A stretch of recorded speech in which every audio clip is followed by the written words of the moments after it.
guys, today I'm excited to talk to you about season 2 of The Lord of the Rings, The Rings of Power. Now, if you've been around my channel for a while, you know that I was really digging season 1. I do think it had its ups and downs, but I really rather enjoyed it.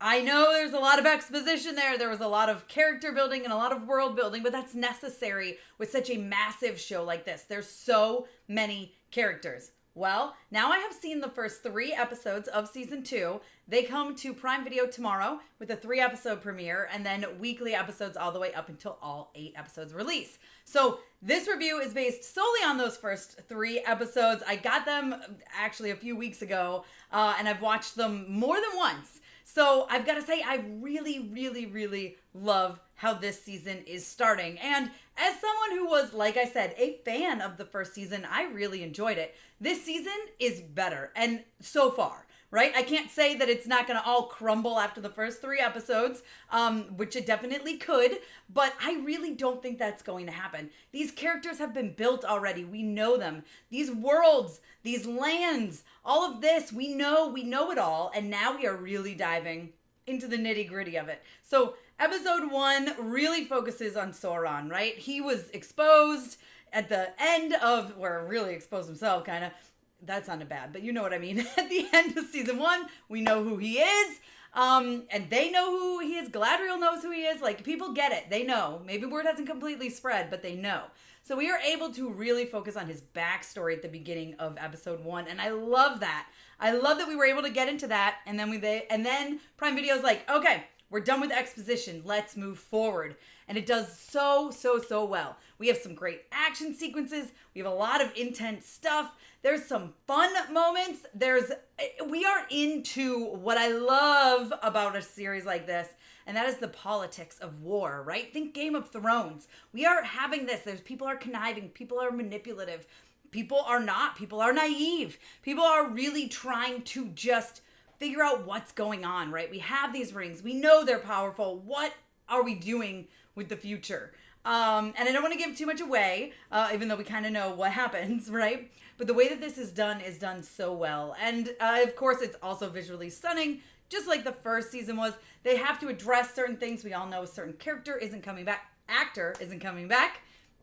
I should say, and a certain actress is not returning to the series, so they have to address that, and they do within the first 3 episodes, which I thought was perfect because you can't just ignore it, number one, and you can't leave it like lingering over the entire season. That would drive most people, myself included, crazy. I was sitting there kind of waiting for them to address it, and the way they did is perfect. That's all I'm going to say about that. It was very well done. I think the writing in this series is brilliant. We are really getting into it. Like I said, there's a lot of politicking going on here with every different race, every location. There's lots of stuff happening, and here's the other thing. We have a lot of characters in the Rings of Power. We know that already. I just spoke about it earlier in this review. We have a lot.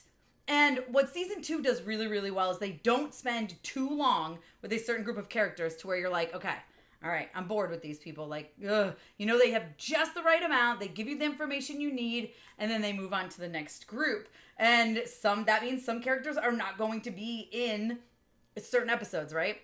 You might be sad because you don't see your favorite character for a while. But over the course of the first 3 episodes, they do a wonderful job of just kind of including everybody. And all the stuff that is going on in their lives. There's lots of drama happening at the same time as all this stuff is happening with Sauron. I mean, it's really good the way that they do this and the way they weave things in and out and the amount of time they spend with certain characters. I think they've really learned from the ups and downs, specifically the downs of season 1, and they're adapting with season 2. Like I said, I overall really enjoyed season 1. I do admit it had its faults for sure. But season 2, so far, with the first 3 episodes, fantastic. Like I said, I've watched them each 3 times, actually. And so I'm really into it. I'm really digging it. I was going back to see if I could find more pieces of information. There's a lot of stuff happening here, as there was with season 1. But, you know, we've already established the worlds and the characters, so they're able to really move on and start propelling this story forward to where we are all waiting to go.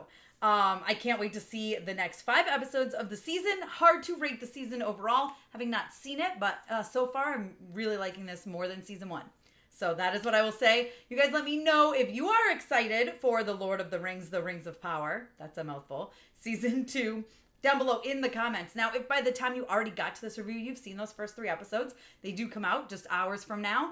Let me know what you thought of them. Be sure to give me a thumbs up. Don't forget to subscribe. Hit that notification bell so you don't miss out on more videos like this one. Follow me over on Instagram, Twitter, TikTok, and you guys can check me out at mamasgeeky.com. Thanks. I'll see you next time.